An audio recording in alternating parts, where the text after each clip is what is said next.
Si Narsolis, matapos hubarin ang kanyang uniforme, ay nakasuot ngayon ng fishnet stockings, mataas na takong, pulang labi, at masikip na damit na nagpatingkad sa kanyang pagiging sexy.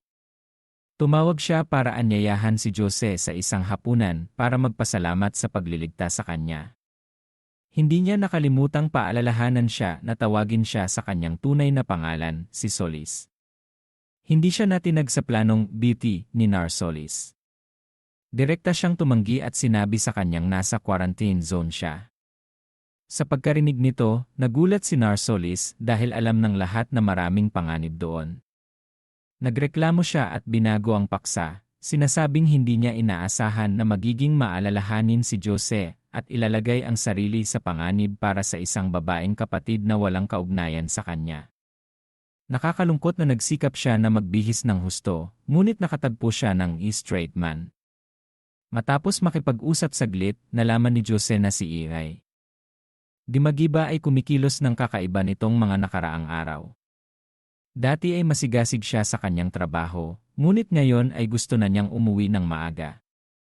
Mahina ang kanyang mentalidad na parang hindi siya natulog sa magdamag.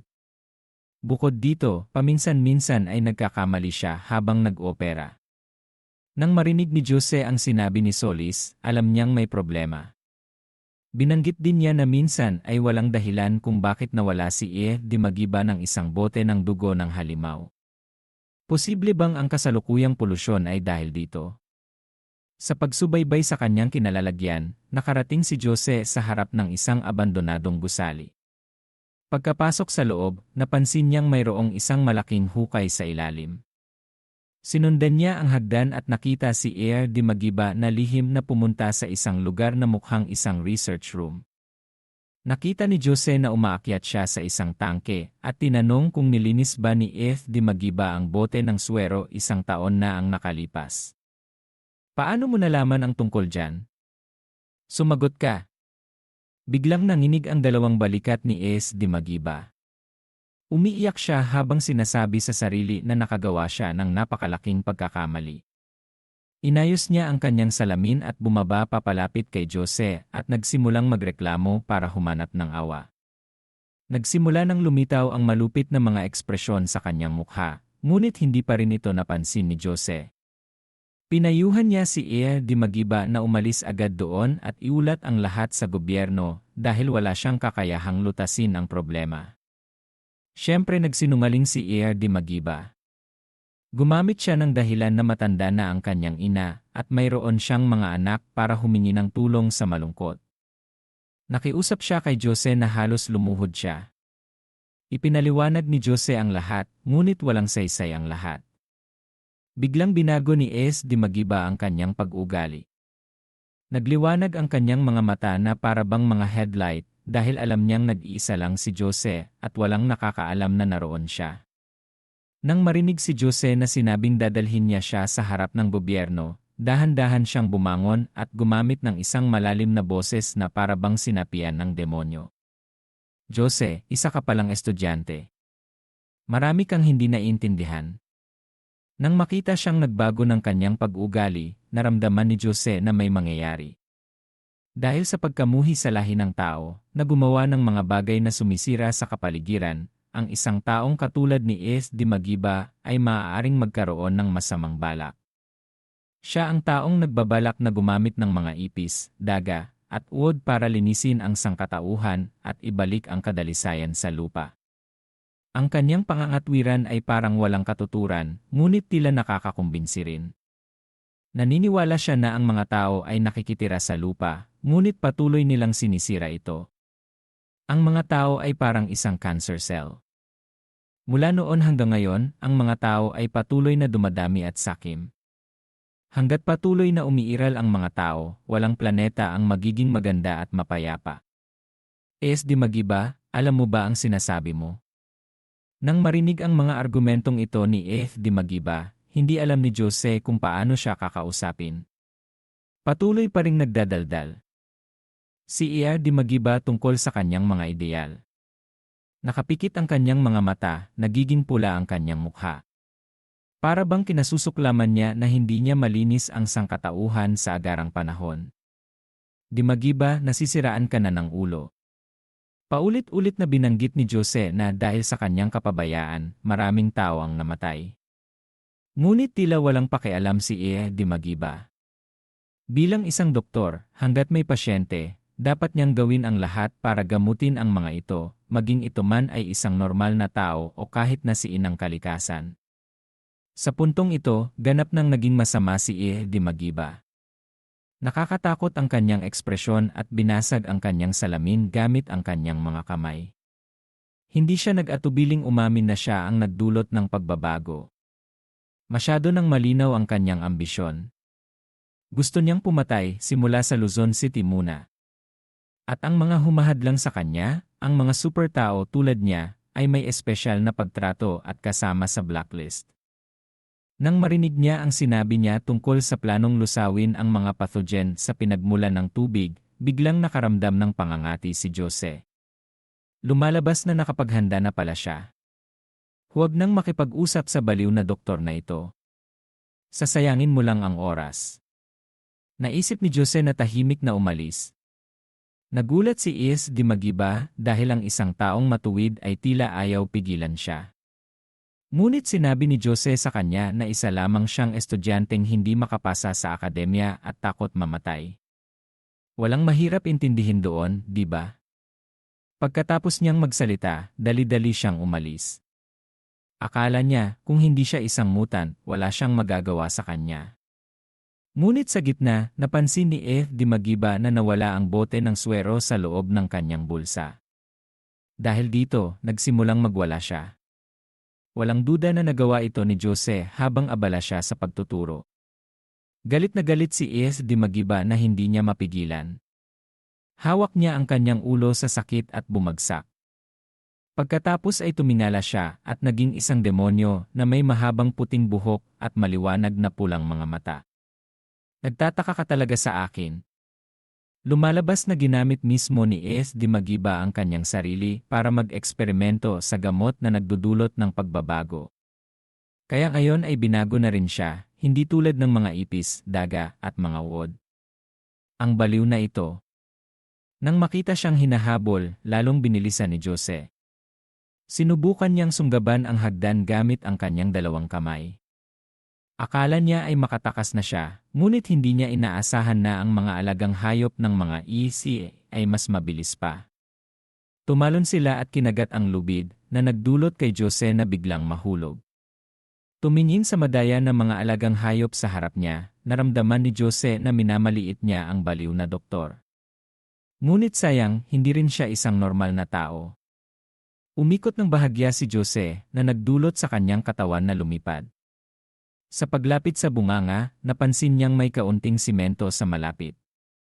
Swerte niya. Agad na ginamit ni Jose ang kanyang kakayahang palakasin para gumamit ng simento at takpan ang butas. Hindi nakaiwas ang mga halimaw sa ilalim at umuntog ang mga ulo nila. Nasaktan ang bawat isa sa kanila, ngunit tila hindi sumuko ang kanilang amo. Dinilaan niya ng bahagya ang kanyang labi. Kahit saan ka pa magpunta, hindi ka makakatakas sa akin. Pagkatapos mabawi ang kanyang buhay, agad na umalis si Jose sa bunganga. Habang tumatakbo, ginamit niya ang kanyang yis para mag-isip ng paraan para harapin ang mga mutant na halimaw. Sa mga halimaw na ito, ang pinakamahinang problema ay ang mga ipis, habang ang mga daga ay malakas na kailangan niyang maghirap para malabanan. Kung ang isang tao ay binago, paano niya ito dapat isipin? Dahil ayaw niyang mapahamak ang grupo ni Liza, at sa huli ay walang ibang pagpipilian kundi ang tumakbo sa paligid, subukang mag-antala ng oras at maghintay para sa pagdating ng gobyerno. Sa kanluran ng isang gumuho na gusali, mayroong isang grupo ng mga super tao na lumalaban. Ito ang grupo ni Lopez na tumangging papasukin si Jose sa simula.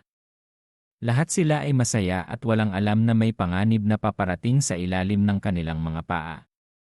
Sa loob ng wala pang isang segundo, bumukas ang takip ng imburnal na nagdulot sa lahat ng mga tao na nakatayo roon na lumipad hanggang sa langit. Lumitaw si Super Monster Doctor sa harap nila. Ngunit tila wala man lang nakaramdam ng takot sa grupo. Sa katunayan, tumawa sila ng masaya dahil hindi nila alam kung saan biglang nahulog dito ang isang mutant na halimaw. Napakatalino mo. Kung hindi ka pa namatay ng maaga, masasayang ka lang. Tinignan ng halimaw ang mga tao sa harap niya at dinilaan ang kanyang labi ng may pagkauhaw. Sinimulan niyang iunat ang kanyang mga kamay at paa. Una, nagpuntirya siya sa isang lalaki. Mabilis siyang nakailag, ngunit hinamak na ang bilis niya ay masyadong mabagal para kumita. Ngunit libu-libong beses niyang hindi inaasahan na hindi lamang kayang bumilis ng halimaw, ngunit kaya ring humaba ang kanyang mga kamay. Sa isang iglap, hinawakan niya ang lalaki ng mahigpit sa kanyang mga kamay at pagkatapos ay ginamit ang kanyang isang galamay para saksakin siya hanggang sa kamatayan. Isa pang kaawa-awang babae ang hindi alam kung gaano kataas ang langit at gustong gumanti para sa kanyang kaibigan, ngunit agad siyang pinutol ng halimaw sa kanyang dibdib gamit ang kanyang kuko. Hindi na siya nagawang magpaliwanag pa. Sa puntong ito, naunawaan ng lahat ang kaisipan ng tao. Akala nila na isa lamang itong halimaw na madaling kainin, ngunit hindi nila inaasahan na agad nilang ibababa ang bilang ng miyembro ng grupo sa isang iglap. Ngunit hindi tulad ng iniisip ni Lop, mukhang hindi na nag-aalala ang mutant na halimaw tungkol sa kanila pagkatapos patayin ang 3 buhay at takutin ang 2 pang natitira na umihi sa kanilang mga pantalon. Umalis siya na parang nakalimutan na niya ang mga tao. Tungkol kay Jose, pagkatapos tumakbo sa paligid ng ilang beses sa quarantine zone, napansin niyang parang kaya pa rin silang habulin. Bagaman medyo komplikado ang topografiya ng kapitbahayan, napansin ni Jose na mabilis silang nakakaamoy sa kanya. Habang pinapanatili ang ligtas na bilis, naisip niyang mabuti na hindi mabilis ang halimaw na kasama. Siguro ay natigil siya sa isang sulok. Kung gusto mong iligtas ang iyong buhay, dapat kang lumayo sa pinuno. Habang tumatakbo si Jose, pinapanatili niya ang pagtingin sa paligid. Sa pagdating sa isang gasolinahan, mabilis siyang huminto at gumamit ng gasolina para direktang ibuhos ito sa kanyang katawan para linlangin ang pang-amoy nila. Hindi niya makita ang mga tao sa gobyerno. Posible bang masyado siyang nagtitiwala sa ng sexing nurse na yon? Ngayon, ang kailangan niya lang gawin ay tulungan ang sarili niya kung ayaw niya na ang unang bagay na gawin sa pagdating ng mga rescuers ay ang linisin ang mga bangkay. Ang epekto ng gasolina ay hindi nakakatawa. Pagkatapos niyang ibuhos ito sa kanyang katawan, agad na nailihis ang atensyon ng mga halimaw at tumigil sa paghabol sa kanya. Ngunit para lang iyon sa mga halimaw na may malalaking ulo at kaunting utak. Mayroong isa pa ring halimaw na mukhang mas makatwiran. Malinaw naman na dumaan na siya, ngunit lumingon pa rin siya. Kasunod nito, ang grupo ay tumakbo diretsyo sa gasolinahan kanina. Nagtago si Jose sa likod ng istante habang bumibilis ang tibok ng kanyang puso. Nagkonsentra siya ng 2,000% ng kanyang lakas at nakinig ng mabuti. Sa simula, umaasa siya sa ingay para malaman kung saan nakatayo ang halimaw, ngunit pagkatapos ng 11 minuto, huminto ang mga yapak. Sobrang tahimik sa paligid. Balak na sanang lumabas ni Jose at subukan nang biglang napadaan ang kanyang tingin sa salamin. Nakita niya ang halimaw na sumasalto mula sa itaas. Nagulat siya at mabilis na umiwas. Nagpanggap ang halimaw na nagkamali sa kanyang pagpuntirya at dinaganan ng istante, nasasaktan.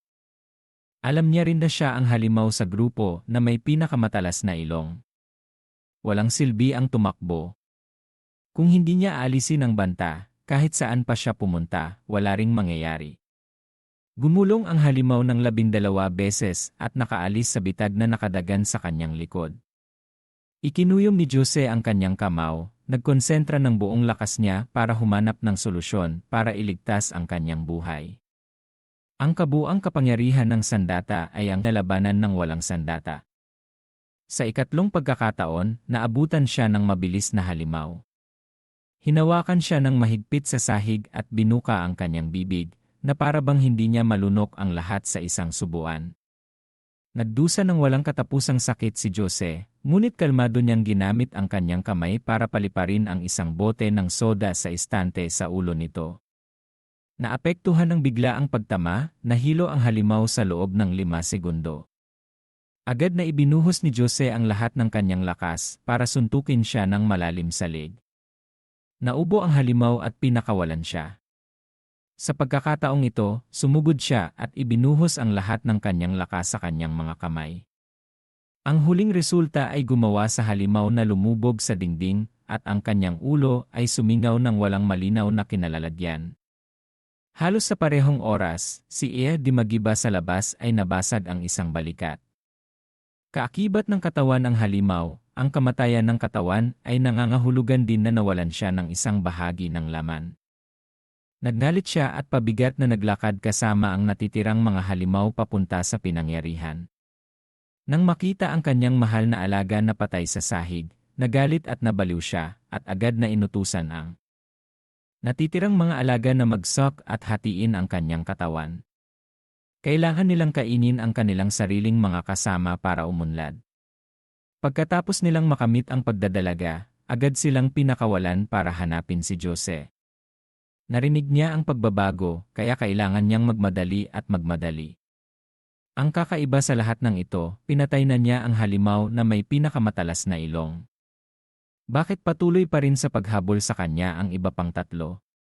Pagkatapos makinig saglit, nakita niyang parang iba ang sigaw nila. Tumakbo si Jose sa isang lakad papunta sa katunayan. Ang Pico Lens area ay isang amusement park na may slide sa loob. Komplikado ang topografiya ng lugar na ito, kaya kahit anong mangyari, may pagkakataon pa ring pahabain ang oras. Isa pa, hindi naman epektibo ang mabahong katawang ito. Nagpunta si Jose sa tabi ng lawa at hinugasan ang gasolina sa kanyang katawan. Kung magtatagal, natatakot siyang maging inihaw na baboy bago pa man makasipsip ng apoy. Anong uri ng iwas ang dapat gawin? Mahuhuli rin siya. Naisip ni Jose na marahil ay dapat niyang patayin muna ang may kasalanan para mawala rin ang mga halimaw. Sa sandaling ito, sa wakas ay dumating na ang mga halimaw. Pagkakita sa kanila, muntik nang sumigaw ng malakas si Jose. Kung ikukumpara sa unang pagkakataon na nagkita sila mga 10 minuto ang nakalipas, hindi na niya sila makilala ngayon. Ang malaking katawan na ito, posibleng bang may kinain pa sila? Ang halimaw na may 2 braso na mukhang pinagsamang palakol at kutsilyo ay tumalon mula sa matataas na pader. Una, naghagis siya ng palakol patungo kay Jose, ngunit nasayang ito na nagdulot sa lupa kung saan siya nakatayo na magkaroon ng malalim na bakas. Pagkatapos ng ebolusyon, nadagdagan ng maraming beses ang lakas ng bloodthirsty monster. Hindi lang siya hindi napapagod, ngunit mukhang mas malupit pa at mas determinadong kumilos. Bawat palakol na ihahampas niya ay kailangang iligtas ang buhay ng iba. Matapos ang malapitang labanan, wala pa ring nanginibabaw, ngunit nakatulong din ito sa kanya na mapagtanto na tila bumagal ang bilis ng halimaw. Sa pagtuklas ng kahinaan nito, nakaramdam din siya ng mas tiwala. Hoy, kung gutom ka, lumapit ka at kumain. Tiningnan siya ng halimaw ng medyo nalilito. Siguro iniisip niya kung ano ba ang balak gawin ng simpleng taong ito. Sa sandaling ito, dumating na rin ang mga kasama niya. Sa pagkakita sa pagkakaiba sa lakas sa pagitan ng 2 panig, naramdaman ni Jose na parang naglaro siya ng bahagyang bobo. Ang pinakamagandang paraan ay lumingon at tumakbo. Agad siyang umakyat sa mga riles. Makikipot ang espasyo sa itaas. Kung kaya niyang lumaban ng malapitan sa kanila dito, titiyakin niya na isa laban sa isa. Tiyak na nahulog ang mga halimaw at isa-isang umakyat. Naghintay siya para sa unang taong lumapit. Kalmadong ginamit ni Jose ang kakayahang paghila niya ng elemento para baguhin ang kanyang kamao sa bakal na kamao. Biglang sumikat ang nakakasilaw na liwanag ng metal. Itinutok ni Jose ang kanyang layunin at sinuntok ang halimaw na bumagsak sa ibabang kalahati ng katawan. Ang lakas ng kanyang suntok ay dapat sabihin na napakahusay. Ang bloodthirsty monster ay umunlad ng hindi bababa sa antas ng general ng digmaan, ngunit madaling nadurog ang kanyang baga sa isang kumpas. Nakakahiya rin naman. Napahiyaw pa si Jose. Tinignan niya ang mga halimaw sa harap niya at gusto lang silang pumunta dito ng mabilis para madali niyang masira ang ulo nila. Ang dalawang natitirang halimaw ay matalino rin. Isa sa kanila ang nagbabalak na kumilos ng patago sa likuran ni Jose, ngunit sayang at nakita niya ito. Gusto mo akong kainin? Maaari mo bang daanan ako? Patuloy na sumugod ang halimaw sa harap. Binuka niya ang kanyang bibig at sumugod, tapos ay ginamit ang kanyang pinagsamang palakol at kamao para hiwain. Ginawa na naman ni Jose ang kanyang kamao, ngunit hindi niya maintindihan kung bakit ang susunod na kontak ay hindi laman, kundi isang kalansay na armor. Pawisan ng lamig si Jose. Malinaw naman na hindi niya nakita kanina. Bakit kaya sobrang bilis ng ebolusyon ng mga halimaw na ito? Bago pa natatapos ang problemang ito, dumating na rin ang halimaw na kumilos ng patago kanina. Sinipa ni Jose ang kanyang paa sa kanyang batok, ngunit agad na tumubo ang ilang sanga ng mga buto doon. Sobrang gulo ng kalansay na ito. Paano magkakaroon ng mga buto sa likod ng liig? Si Jose ay pinilit sa isang sipit. Parang nagkakaintindihan ang dalawang halimaw. Sabay silang sumugod. Ito ang sitwasyong ayaw ni Jose na makita. Sa kasalukuyang katawan niyang bakal, pwede pa rin siyang makipaglaban, pero ang halimaw na ito ay kasing tibay ng hirap na kahit gaano mo pa itong paliparin ay hindi pa rin sila natatapos. Nagpasya siyang pansamantalang paliparin muna ang isa, tapos saka na niya sila paghiwalayin. Tiwala ang mga bloodthirsty monster matapos mag-evolve sa kanilang mga kakayahan. Kahit gaano pa sila suntukin ni Jose, hindi sila magagalit tulad ng isang punching bag, ngunit ang gusto ng punteriyahin ni Jose sa pagkakataong ito ay hindi ang pagpatay sa kanila tulad ng unang halimaw. Ang halimaw na iyon ay walang ingat na itinulak sa tamang posisyon. Sa lalong madaling panahon, isang roller coaster na tila nawala ng preno ang sumugod mula sa likuran at bumangga diretsyo sa halimaw na direktang nagpadala sa kanya sa kanluran. Lumalabas na bago siya tumakbo rito, dumaan siya sa control room at nagtakda ng isang bitag para mahuli ang mga taong ito. Si Jose ay nahihirapang nakabitin sa mga riles sa sandaling ito. Sa kasalukuyang taas na ito, kung mahuhulog siya, malamang namamatay siya o mabalian ng braso. Sa wakas ay pinanood ng huling halimaw ang kanyang kasama na naalis sa loob ng 5 segundo at sumugod ng may galit. Ang panghuling labanan ay nangyari sa ilalim ng mga riles. Sa tulong ng kanyang buntot, madali niyang napanatili ang balanse habang nahihirapan si Jose.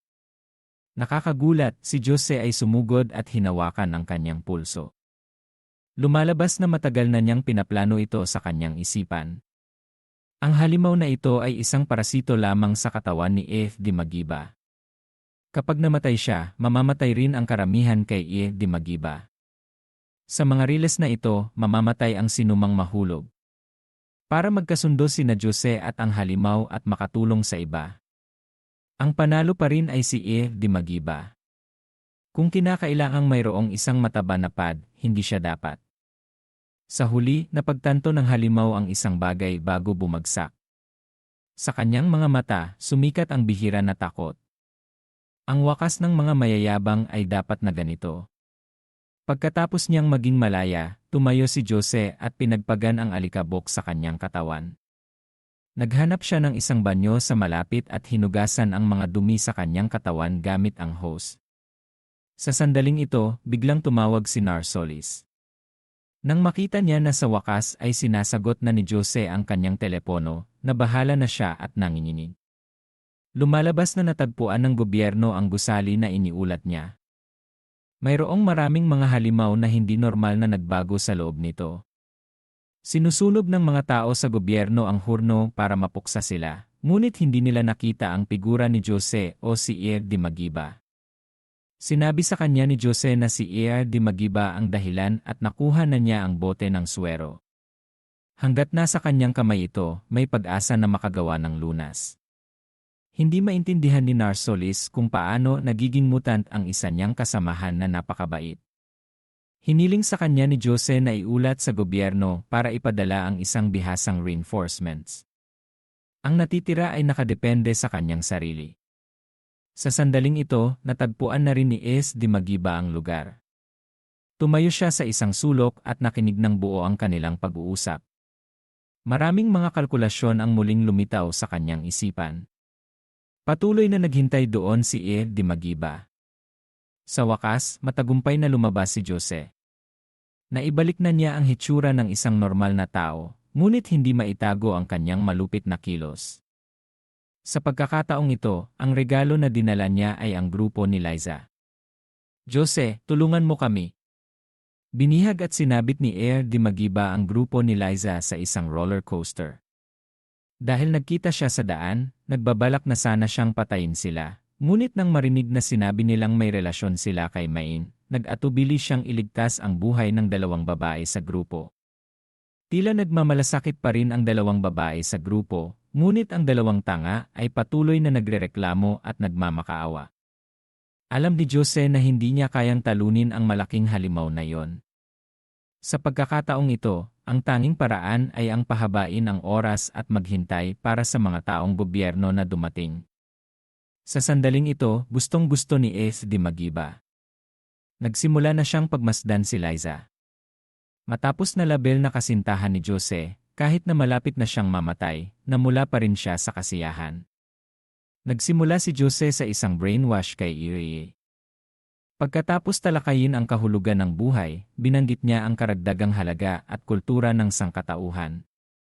Sa tingin ko, ang kulang na lang ay isang mesa sa tsaa para maging kompetisyon ito sa pagtatalo ng isipan ni McLennan. Pagkatapos ng pagsasalita, walang sumuko, kaya hiniling ni Jose na magsolo sila sa isa't isa. Kung sino ang manalo, siya ang tama. Air Di Magiba, isang taong may kakaibang ugali, syempre ay hindi susuko. Kinuha ni Jose ang bote ng swero para gawing pustahan. Napatawa siya at hindi niya alam kung sasabihin na masyadong bobo siya o purihin siya sa kanyang tiwala na hindi niya alam ang kanyang sariling lakas. Hindi kailangang maging komplikado. Kung hindi mo ibibigay, papatayin ko ang apat na ito. Sige, patayin mo sila. Sila ay mga estudyante ng Super Academy. Sa unang araw ng kanilang pagpapatala, kinailangan nilang manumpa na gamitin ang kanilang buhay para ipalit ang kapayapaan sa bansa. Kung mamamatay sila, anong nakakatakot doon? Pagkarinig nito ng lahat, hindi na mapigilan ng lahat ang kanilang mga luha.